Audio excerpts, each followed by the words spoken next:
Sa gitna ng alingaungaw ng putok ng baril at pag-ikot ng mga helicopter sa langit, isang pag-ibig ang unti-unting namulaklak sa lugar kung saan bihira ang ngiti at mas madalas ang sigaw ng kawalan. Si Ete, Ramon Guevara, isang tahimik ngunit matapang na sundalo, ay kilala sa kanilang batalyon bilang bakalang puso. Walang takot sa digmaan, walang emosyon sa mukha, isang tunay na mandirigmang Pilipino. Ngunit sa likod ng kanyang malamig na anyo, ay isang puso ring marunong umibig at umiyak. Dumating si Ede, Andrea Santiago bilang reinforcement mula sa ibang kampo. Siya'y kilala sa disiplina, katalinuhan, at likas na tapang sa kabila ng kanyang pagiging babae sa isang mundong pinamumugaran ng kalalakihan.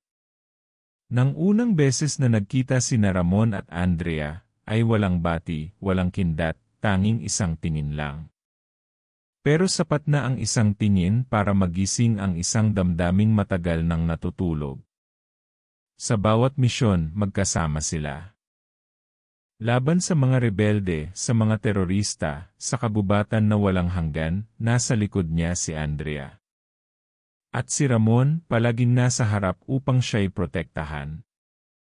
Doon nagsimula ang koneksyon nilang hindi na mababali. Isang gabi, habang sila'y nakabantay sa kampo sa ilalim ng malamlam na buwan, nagtanong si Andrea, "Lete, hindi ka ba napapagod sa ganitong buhay? Sa gyera, sa dugo, sa kawalang kasiguruhan?" Tahimik si Ramon. Ngunit sa kanyang mga mata may sagot. Dahan-dahan siyang tumingin sa langit at sinabi, "Napapagod. Pero kung kasama ka sa digmaang ito, parang gusto kong ipagpatuloy kahit habang buhay." Hindi na siya tumingin kay Andrea, pero alam niyang ngumiti ito. Sa mga sumunod na buwan, unti-unting lumalim ang kanilang ugnayan. Hindi ito yung tipikal na ligawan. Walang bulaklak, walang date. Ang pag-ibig nila ay nabuo sa putikan, sa ulan, sa sakit ng katawan at kaluluwa. May mga gabi na tila katahimikan lang ang bumabalot sa kanila, ngunit sapat na ang presensya ng isa't isa. Sa isang kampo na puno ng pangamba, sila ang nagsisilbing liwanag ng isa't isa. Ngunit sa bawat simula ng pagmamahalan, laging may aninong sumusunod. Isang gabi, habang sila ay nagkukwentuhan sa paligid ng bonfire, lumapit ang isang matandang sundalo na kilala sa kanilang unit bilang si Tatay Eli. Isa na siyang veteranong tagapagkwento. Halos lahat ng alamat at kababalaghan ay nasa kanyang alaala. "Nakarating na ba kayo sa baryo ng itim na alon?" tanong ni Tatay Eli habang naglalagay ng tabako sa kanyang bibig. "Anong baryo yon?" tanong ni Andrea. "Isang baryo sa paanan ng bundok. Liblib. Walang pangalan sa mapa. Pero ang tawag ng matatanda roon, baryo ng mga nilalang na hindi mo gugustuhing makilala." Tumawa ang ibang sundalo. "Mga alamat lang yan, Tay. Baka galing lang sa alak ang kwento mo." Ngunit si Ramon, na laging seryoso, ay hindi natawa. Sa halip napaisip siya. Naaalala niya ang mga ulat ng nawawalang sundalo. Mga scout na hindi na bumalik. Mga katawan na natagpuan, parang kinain ng hayop pero walang bakas ng kagat. Laging sinasabing ligaw lang sila o sinumpong ng gubat. Pero ngayon, tila may saysay ang mga dating walang paliwanag. Sa mga sumunod na linggo, lalong tumibay ang ugnayan ni Ramon at Andrea. Ngunit kasabay nito ang pagdami ng misteryosong pangyayari sa paligid. May mga sundalong biglang nawala. May mga patrol na hindi na nakabalik. May mga sumbong ng mga nilalang sa dilim, mga matang nagmamasid, mga aninong gumagalaw kahit walang hangin. Sa kabila ng lahat, pinilit pa rin nilang bumalik sa normal. Nagluto si Andrea ng sinigang mula sa sardinas at tanglad, at kumain sila sa ilalim ng buwan. Si Ramon, unang beses na nakita ni Andrea na tumawa ng totoo. Isang simpleng gabi ng pagmamahalan sa gitna ng impyerno. Pero habang sila'y naglalakad pabalik sa barracks, isang sundalong duguan ang gumapang sa harap ng gate. Ang baryo walang kaligtasan doon, bulong nito, bago tuluyang nawalan ng malay. Dahil dito, ipinatawag ang mga pangunahing sundalo at kabilang sina Ramon at Andrea. Inatasan silang mag-imbestiga sa baryo sa paanan ng bundok. Ang baryo na hindi raw totoo. Ang baryo ng mga nilalang. Sa mismong araw ng utos, bago sila umalis, tinignan ni Andrea si Ramon at marahang nagsalita, "Ano man ang nandun magkasama tayong haharapin." Tumango si Ramon. At sa loob-loob niya, kahit pa kamatayan ang sumalubong sa kanila, pipiliin pa rin niyang mamatay, basta't hawak niya ang kamay ni Andrea. Ang utos ay malinaw, magsagawa ng reconnaissance mission sa isang baryo sa paanan ng kabundukan ng Sierra Negra. Ipinadala ang 3 sundalong elite kasama sina Rede, Ramon at Andrea. 6 silang lahat. Lulan ng military truck, naglakbay sila sa isang landas na hindi nakamarka sa mapa, binabaybay ang makipot na kalsadang tila matagal nang hindi nadadaanan. Habang papalalim sila sa kabubatan, tahimik ang lahat.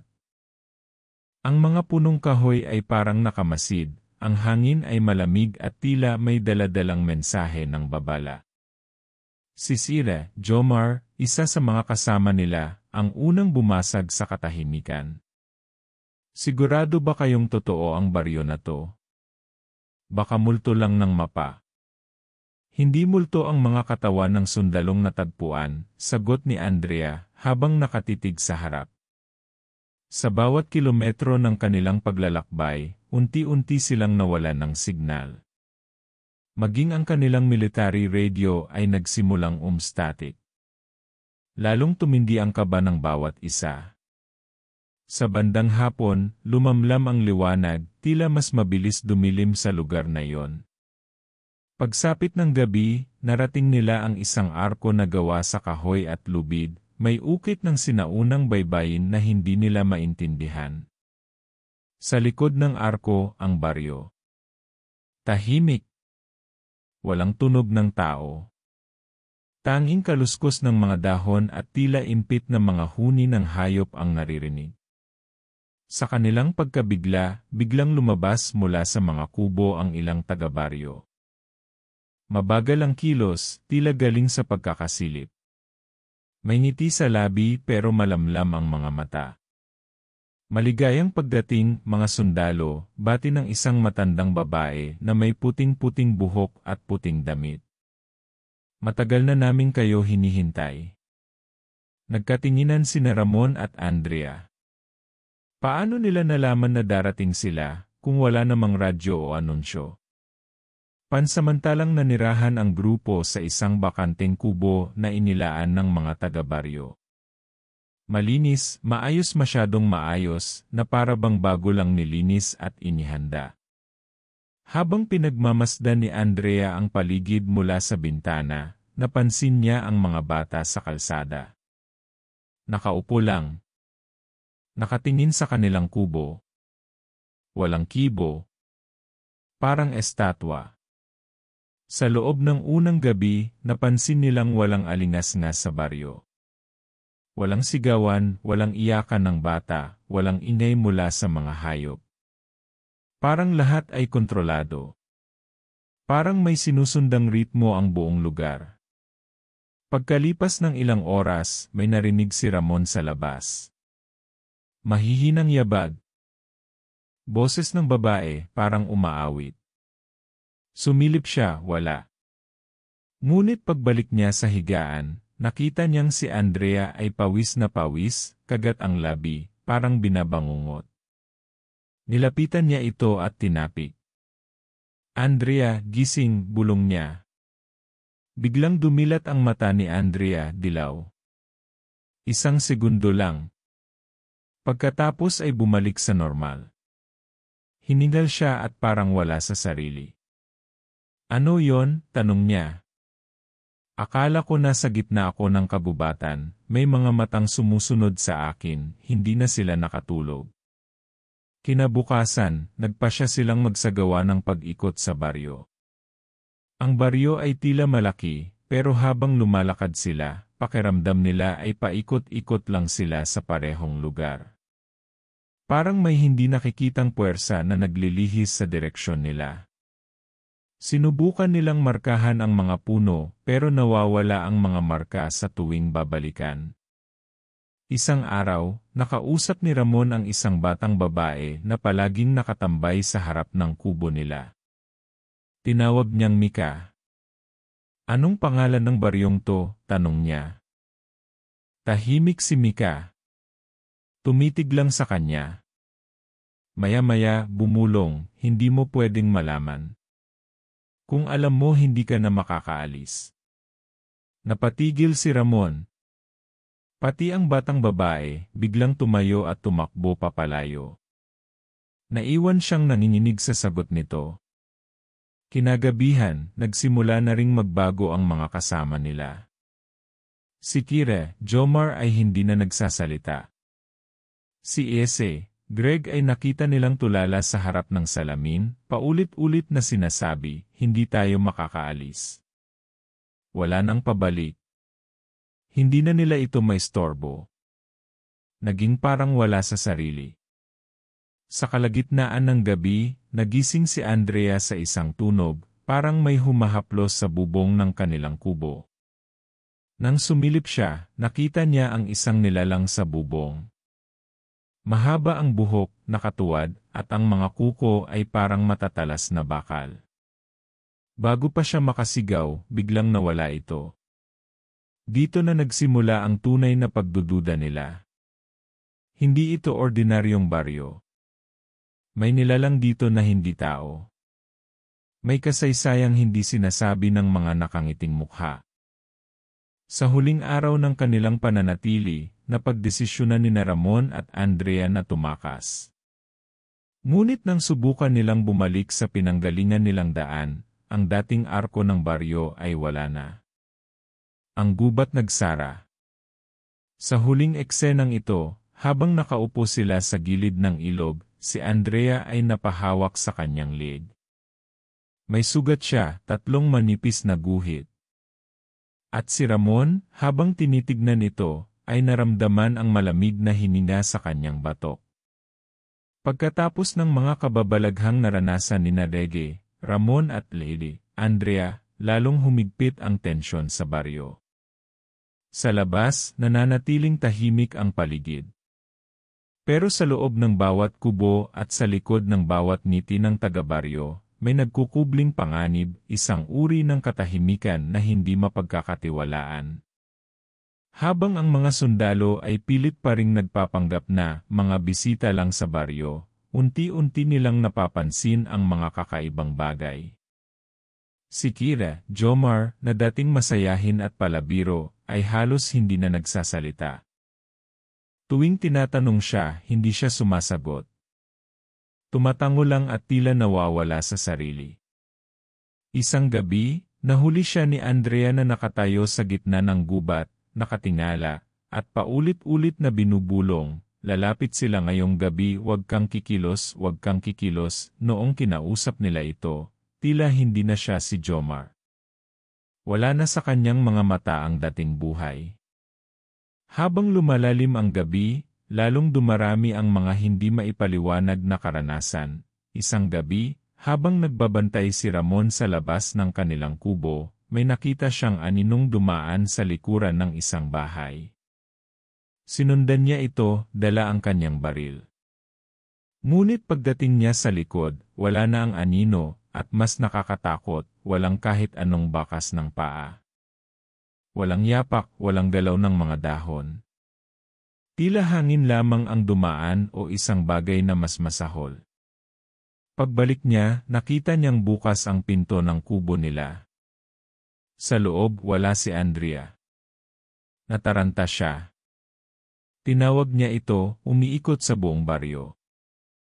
Maya-maya, mula sa madilim na bahagi ng kakahuyan, lumabas si Andrea, nakayuko, duguan ang palad, at may hawak na kakaibang bagay, isang itim na pulseras na gawa sa buto. "Saan mo nakuha yan?" tanong ni Ramon. "Hindi ko alam, parang hinila ako ng lakas papunta roon." May naririnig akong boses sa ilalim ng lupa. Napansin ni Ramon na malamig ang katawan ni Andrea. At ang kanyang leeg, may mga bakas na tila kinamot ng matatalas na kuko. Kinabukasan, muling lumapit ang matandang babae na una nilang nakilala, ang tinatawag ng mga taga-baryo na Lola Ayang. Hindi siya tumatanda. Sa lahat ng oras, pareho ang kanyang hitsura, puting buhok, malinis na damit, ngunit parang walang emosyon. "Napapanaginipan mo na ba sila?" tanong niya kay Andrea. Nagulat si Andrea. Hindi niya nababanggit kahit kanino ang bangungot niya. "Minsan napapanaginipan ko silang lahat. Mga mukhang hindi ko kilala pero parang matagal ko nang kasama. Mga matang dilaw. Mga ngipin na matutulis. At may isang tinig na paulit-ulit na sinasabi, 'Huwag kang lalaban. Ikaw ang susunod.'" Tumango si Lola Ayang. "Pinili ka na. Ano nang ibig mong sabihin? Lahat ng dumarating dito ay sinusubukan. Pero ang pinipili lang ang mananatili." At sa isang iglap, naglaho si Lola Ayang sa harap nila, parang usok. Pagsapit ng gabi, bigla na lamang hindi bumalik si Greg. Naghiwa-hiwalay sila para hanapin ito. Sa gilid ng isang masukal na lugar, nakita ni Ramon ang sapatos ni Greg, punong-puno ng dugo. Walang katawan, walang senyales ng laban. Tanging isang marka lang sa lupa ang naiwan, isang bilog na may mata sa gitna, parang simbolo ng paningin. Hindi ito gawa ng tao. Muling nagbalik sa kubo sina Ramon at Andrea. Pareho silang gulong-gulo, hindi makatulog, hindi makakain. Ang baryo ay parang buhay na nilalang, umiikot sa kanila, pinagmamasdan sila, inaantay ang tamang oras para umatake. Habang nag-imbestiga sa isang lumang kubo, nakahanap si Andrea ng isang luma at inaamag na libro. Isinulat ito sa baybayin, ang sinaunang alpabeto ng Pilipinas. Sa tulong ng isang dating training niya sa kultura, binasa niya ito. Doon niya natuklasan ang kwento ng baryong walang pangalan.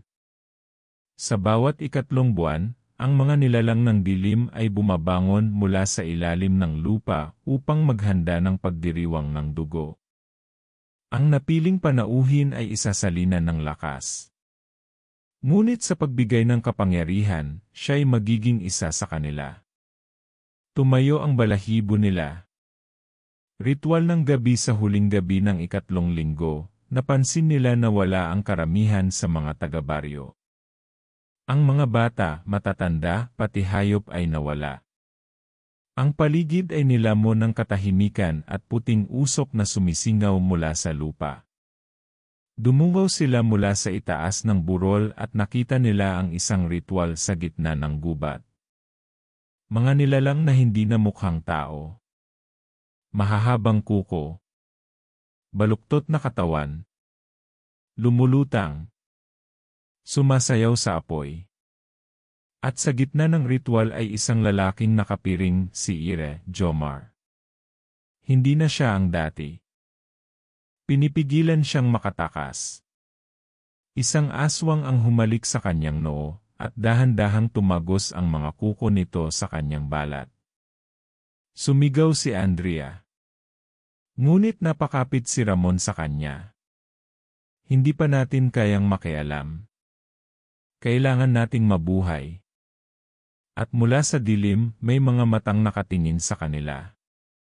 Pagkatapos ng nasaksihang ritual ni Ramon at Andrea, tuluyan nang nabasag ang ilusyon na ang baryo ay isang simpleng lugar.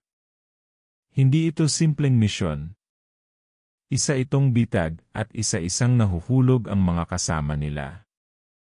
Ngayon, 5 na lang sila. Ngunit sa katahimikan ng baryo, nagsimulang lumitaw ang mga palatandaan, Pahiwatig na hindi lang nila pinagmamasdan ang mga nilalang ng dilim kundi unti-unti na rin silang binabago. Pagkabulok ng katawan, unang napansin ni Andrea na may kakaibang nangyayari sa kanyang katawan. May lumalabas na mga itim na ugat sa kanyang braso, parang mga hiwa na dahan-dahang gumagapang. Hindi masakit, pero tuwing gabi, parang nanginginig ito sa sarili. Ramon, pakiramdam ko, hindi na ako. Isang gabi, ginising siya ni Ramon dahil umuungol siya sa gitna ng kanyang panaginip. Ngunit nang siya'y bumangon, hindi na siya nagsasalita, nakatingin lang siya kay Ramon na parang hindi niya ito kilala. Sa kanyang mata, may bahid ng dilaw. Makaraan ng ilang minuto, bigla siyang natauhan. Anong nangyari? Anong ginawa ko? Ngunit hindi na binanggit ni Ramon kung paano niya ito sinampal para lang magising. Mga yapak sa bubong tuwing sasapit ang hating gabi, may maririnig silang mga yapak sa bubong ng kanilang kubo, hindi ito lakad ng tao. Mabilis. Matalas. At may kasabay na ungol na parang halinghing ng isang hayop na nangangaso. Isang gabi, nakita nila mismo mula sa siwang ng bubong ang baliktad na mukha ng isang nilalang, nakadapa ito sa bubong, at tinititigan sila mula sa butas ng kisam. Matagal. Hindi gumagalaw. Pagkatapos ng ilang segundo, bigla itong nawala, parang hangin lang. Hindi na sila makatulog ng maayos mula noon. Amoy ng nabubulok sa bawat umaga. Naamoy nila ang kakaibang halimuyak sa paligid, amoy ng bulok na karne. Sa simula, akala nila'y mula ito sa basurahan o sa palengke ng baryo. Ngunit nang sundan nila ang amoy, napunta sila sa isang lumang kubo. Binuksan nila ito. Sa loob, may mga balat ng tao. Literal. Hindi bangkay, balat lang. Para bang binalatan ang mga ito ng buo, iniwan sa lupa na parang kasuotan. At sa isang sulok, may isang parang altar, may inukit na salitang baybayin, ang mga nilalang ng dilim ay nagbabalik upang ipagpatuloy ang lahi. Mga panaginip na tunay simula nang makita nila ang ritual, bawat gabi ay tila bangungot para kina Andrea at Ramon. Ngunit ang mas nakakakilabot, ang kanilang mga panaginip ay nagsisimulang magkatotoo. Isang gabi, napanaginipan ni Ramon na sinusundan siya ng isang nilalang sa gubat. Nahulog siya sa hukay at sa ilalim nito, naroon ang mga kalansay ng mga sundalong nawala noon.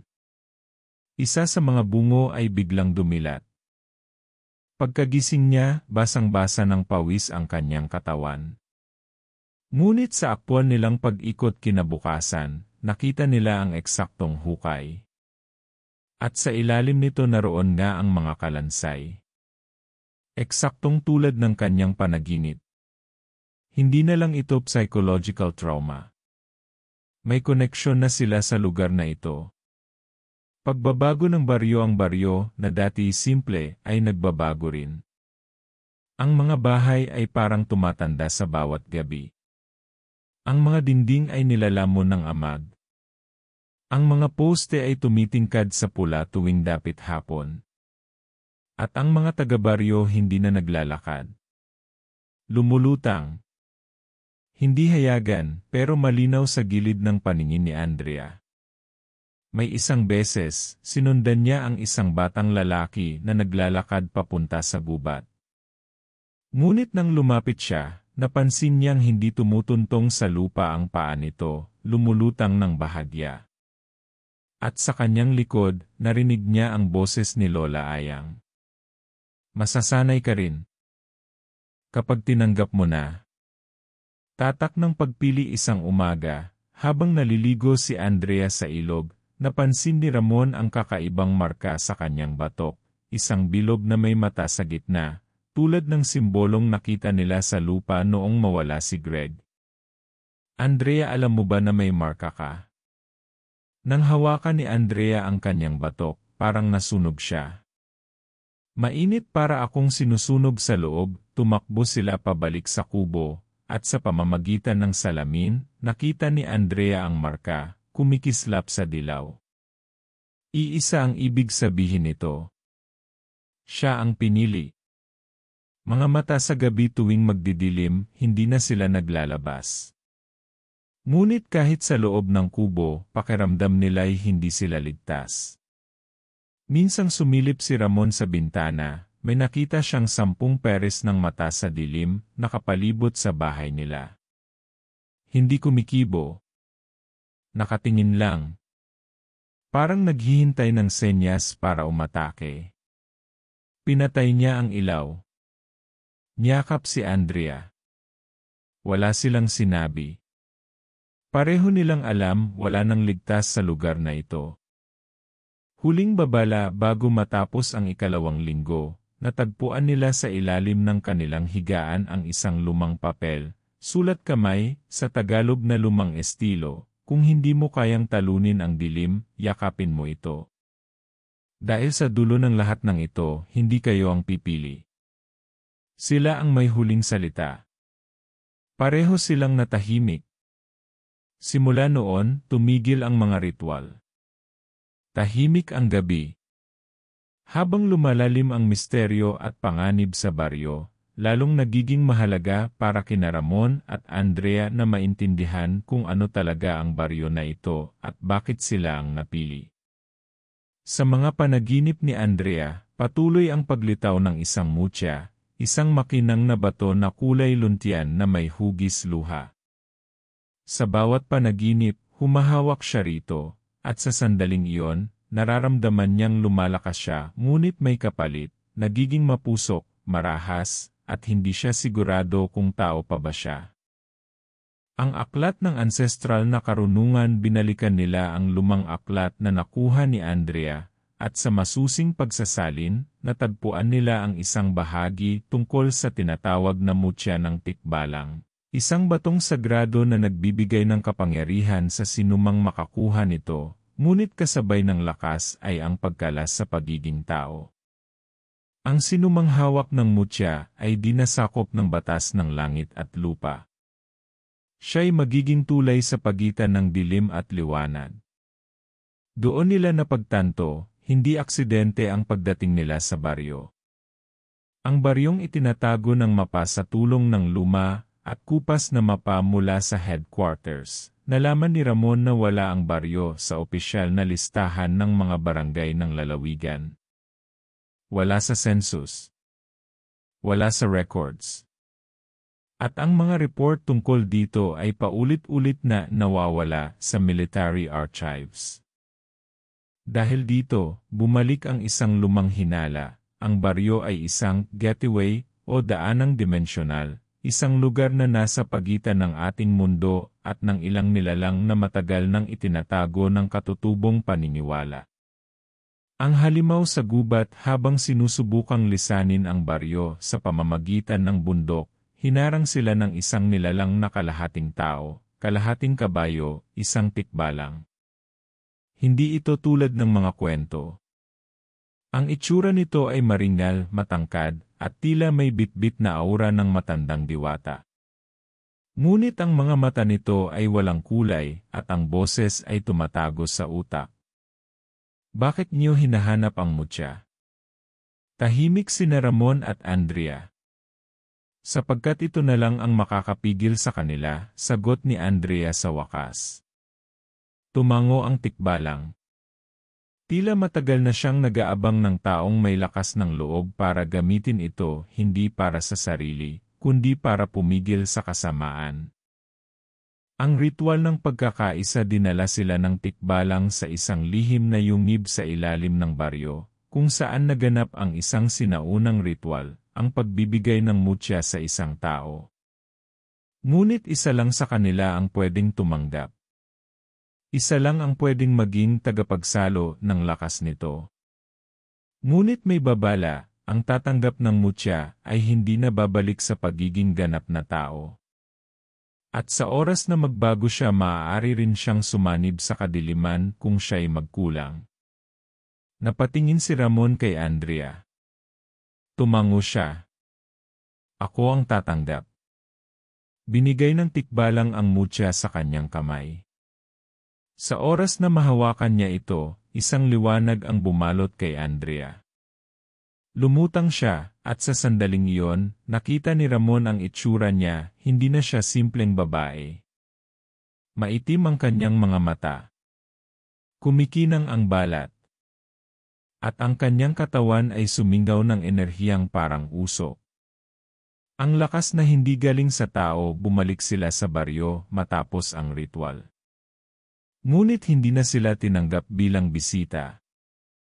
Lahat ng nilalang, mga aswang, mga multo, mga tagasunod ng kadiliman, tumigil sa ginagawa nila nang makita si Andrea. Sa isang iglap, naglaho ang kanilang anyo at lumabas ang tunay nilang itsura, mga nilalang na hinubog ng kasakiman at uhaw sa dugo.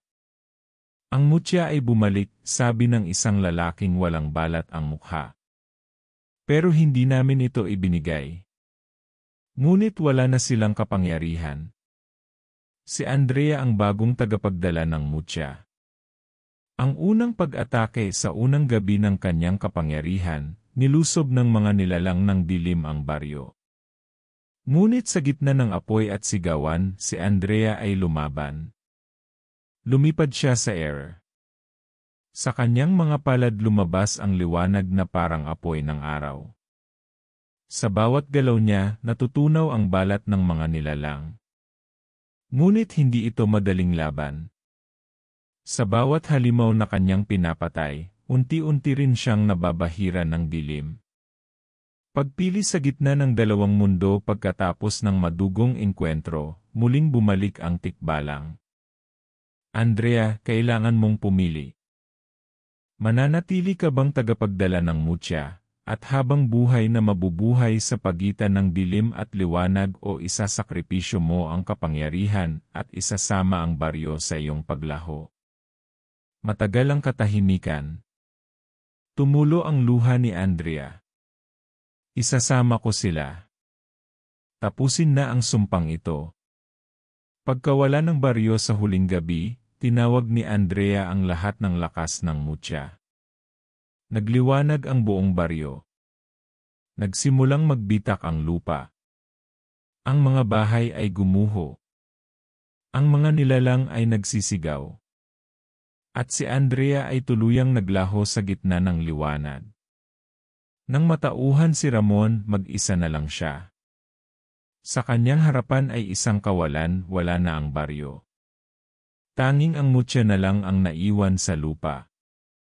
Matapos ang pagsasakripisyo ni Andrea at ang paglaho ng baryo, nagising si Ramon sa gitna ng kabubatan.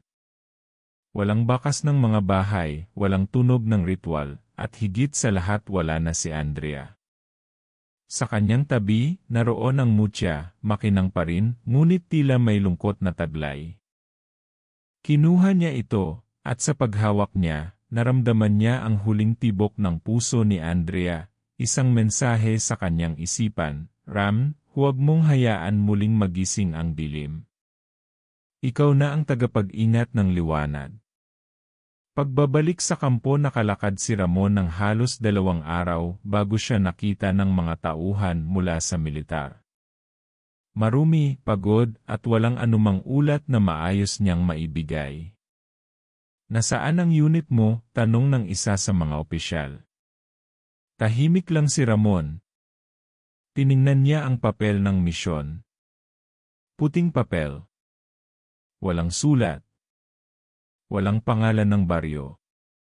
Walang ebidensya. Tila hindi nag-exist ang lugar na yon. Ang tanging dala niya, isang berdeng mutya, at mga alaala na ayaw niyang maalala. Sa gitna ng lunas at lihim ipinasok siya sa ospital para sa debriefing at trauma counseling. Ngunit tuwing gabi, naririnig niya ang mga tinig. Mga tinig ng mga kasama niyang sundalo. Mga tinig ng mga nilalang ng dilim. At ang boses ni Andrea na parang laging nasa tabi niya. Sinubukan niyang isalaysay ang nangyari, pero sa bawat ulat niya, sinasabihan siyang, marahil epekto lang ito ng matinding stress. Baka hallucination. Hindi siya pinaniwalaan. Pagtatago ng katotohanan nang siya'y makalabas sa ospital, sinabihan siyang hindi na siya makakabalik sa serbisyo. Walang detalye. Walang paliwanag. Tila may mas mataas na puwersa na gustong takpan ang nangyari. Nalaman din niya na lahat ng records ng kanyang unit ay classified na. Ang mga pangalan ng mga kasama niya burado sa listahan ng Armed Forces. Pero hindi siya pumayag na manatiling tahimik. Pagbuo ng lihim na tala dahil walang maniniwala sa kanya, nagsimula siyang magsulat. Gumawa siya ng isang lihim na journal, detalyado ang bawat araw, bawat karanasan, bawat pangalan at ritual. Tinago niya ito sa isang lumang kahon kasama ng mutya. At sa unang pahina, isinulat niya, ito ang katotohanan. Hindi para paniwalaan, kundi para hindi na maulit. Pag-usig ng katotohanan habang lumilipas ang panahon, si Ramon ay naging obsessed. Nagsimula siyang mag-imbestiga ng mga lumang kaso ng pagkawala ng mga sundalo, mga ulat ng aswang, at mga urban legend ng mga baryong bigla na lang nawawala. Sa bawat ebidensya, lalong lumalakas ang kanyang paniniwala, hindi pa tapos ang dilim. May mga kwento pa ring kumakalat sa iba't ibang probinsya. Mga bagong baryo na biglang lumilitaw sa mapa, at pagkatapos ng ilang linggo, nawawala. Tila may bagong ginising o bagong nagising. Ang laso ng mutya, habang hawak pa rin niya ang mutya, napansin ni Ramon na nagkakaroon siya ng mga kapangyarihang hindi niya alam kung biyaya o sumpa. Nakakabasa siya ng iniisip ng ibang tao. Nakakaramdam siya kapag may nilalang na hindi tao sa paligid. At higit sa lahat, nakikita niya sa panaginip ang mga lugar na hindi pa niya napupuntahan, mga kabubatan, mga kuweba, at isang trono sa gitna ng kadiliman. Na tila naghihintay sa kanya.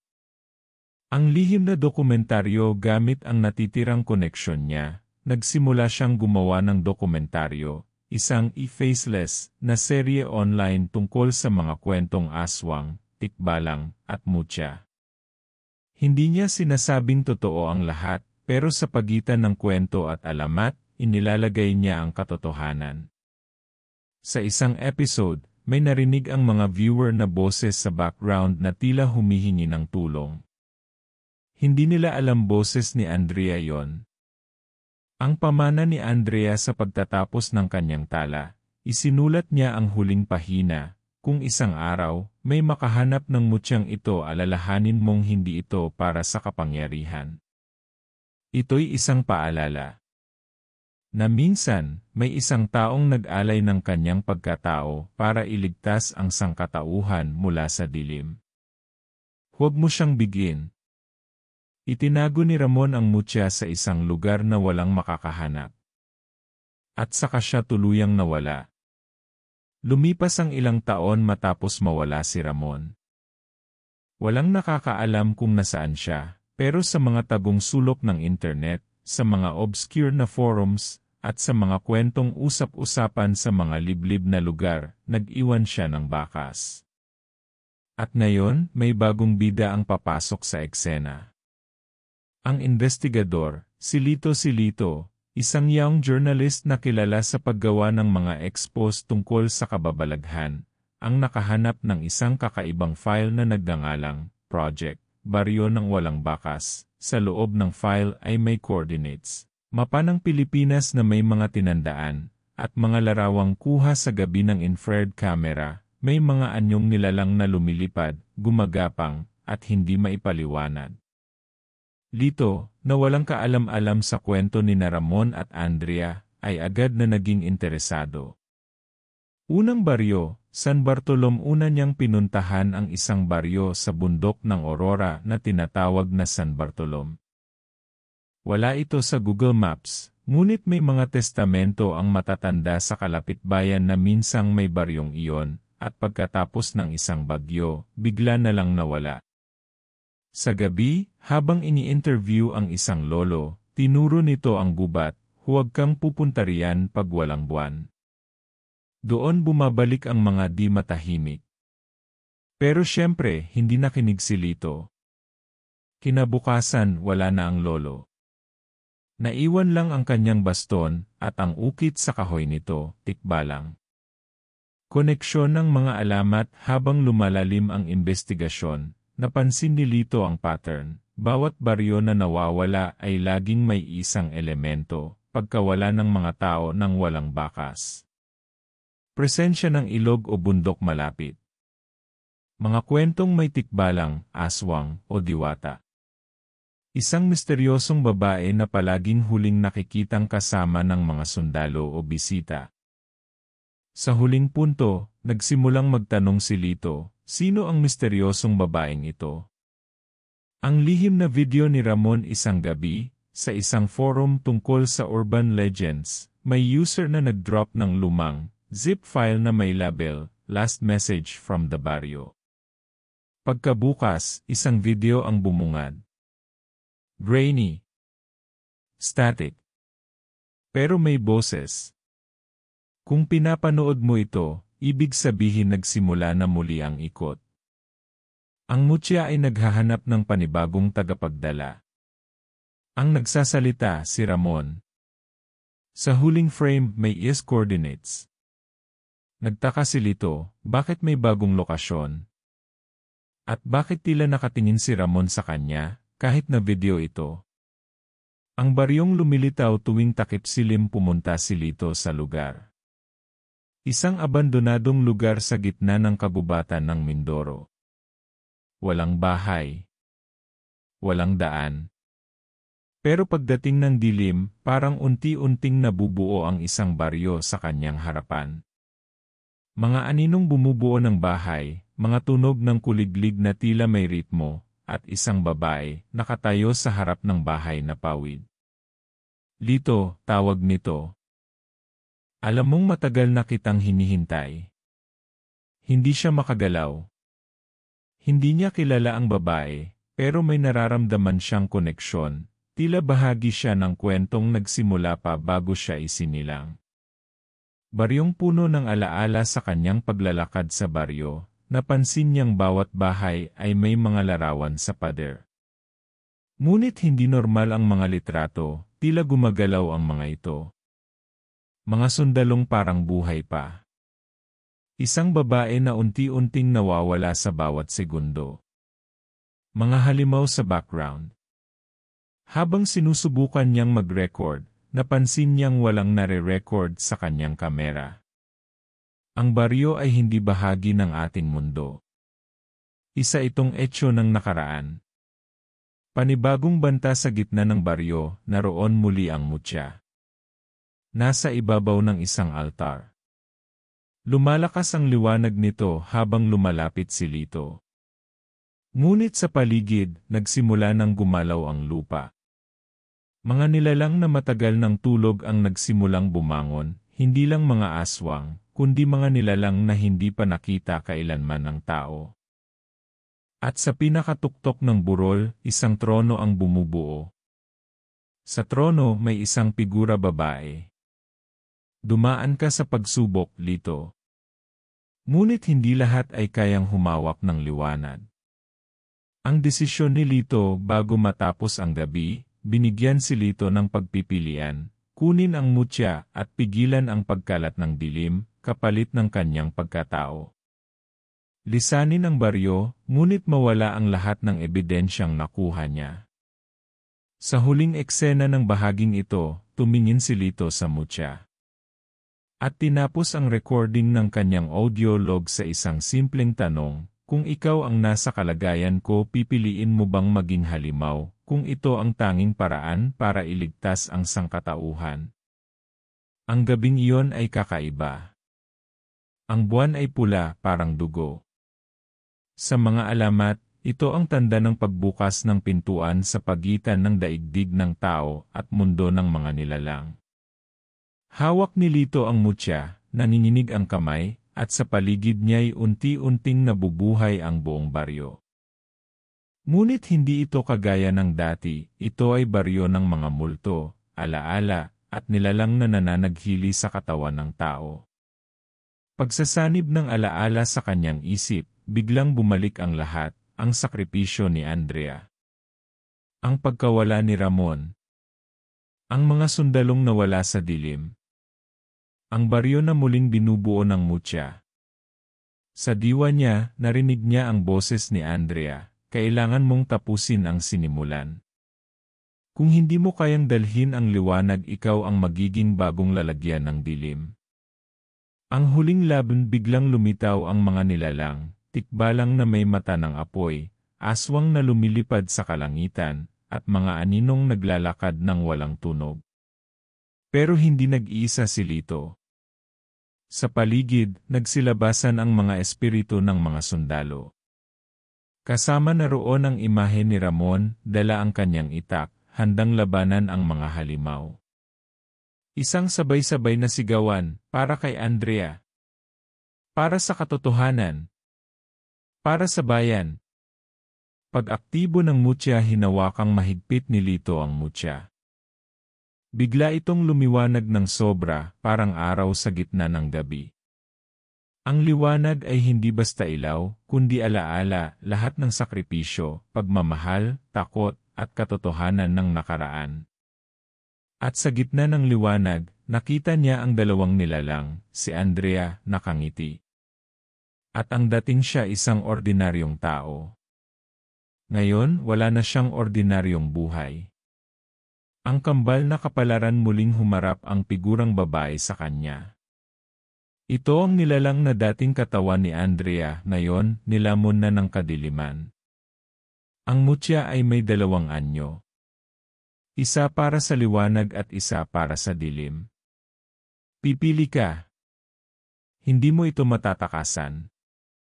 Ang Mucha sa kamay niya ay nahati sa dalawa, isang bughaw na nagniningning at isang itim na parang usok. Ang pinakamahirap na desisyon sa kanyang harapan, ang bughaw na Mucha, ibabalik ang baryo sa pagiging normal, ngunit mawawala si Lito sa mundo. Ang itim na Mucha, mananatili siya, makakalimutan ang lahat, at mamumuhay na parang walang nangyari, pero ang dilim ay tuloy-tuloy na lalaganap. Muling nagpakita si Andrea sa kanyang harapan. Sa kanyang pisngi may luha. Kung mahal mo ang sangkatauhan, kailangan mong mawala para sila'y manatiling buo. Pagwawakas ng isang ikot, hawak ang bughaw na Mucha, pinikit ni Lito ang kanyang mga mata at bumigkas, hindi ako bayani. Pero kung ito ang kailangan, tatapusin ko na. Sumabog ang liwanag. Ang baryo ay biglang naglaho, kasama si Lito. Walang iniwang bakas. Walang alaala. Wala sa media. Wala sa kasaysayan. Pero sa isang ETC drive na iniwan sa labas ng isang news station, may laman itong file, denhi tunay kwento ng naglaho. Epiloho. Isang bata at isang kwento, isang batang babae ang naglalakad sa gubat. Sa kanyang kamay, hawak niya ang isang Mucha, bughaw, makintab, at may kakaibang init. Sa tabi niya, isang matandang babae ang nagkukwento, noong unang panahon may mga sundalong pumasok sa isang baryo. Hindi na sila lumabas, pero may naiwan silang liwanag. Ikaw, apo, kailanman, huwag mong hayaang mawala ang liwanag. Sa malayo, sa gitna ng mga puno may isang figura. Nakatingin lang. Parang bantay. Ang kanyang anino, kahawig ni Lito. Simula ng panibagong ikot ang Mucha ay hindi lang kwento.